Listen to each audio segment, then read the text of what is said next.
வேதனை தரும் செய்தி ஒன்றை கூறுகிறேன் கேள். சத்வகுணம் நிறைந்தவர்களால் மட்டுமே அகிலமானது நன்மையை பெறும். ஆனால் அவர்கள் அனைவரும் துறவறம் வழி செல்கின்றனர். நதியின் நீர் ஆவியாகி இல்லாமல் போனால் மீதமிருப்பதென்ன? பயனற்ற சேறு மட்டுமே மிஞ்சும். அதுபோலவே சத்வகுண ஞானிகள் அகிலத்தை தியாகம் செய்து விலகிச் சென்றால் தமஸ் குணமானது நிறைந்த அதர்மிகள் அகிலத்தில் நிறைந்து விடுகின்றனர். அதனால் அகிலத்தில் பாவமும் அதர்மமும் தழைக்கிறது.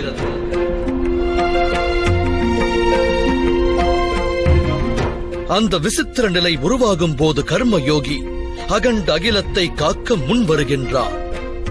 ஒரு கர்மயோகி பலன்கள் ஆசைகளை தியாகம் செய்வார், ஆனால் கர்மங்களை தியாகிக்க மாட்டார்.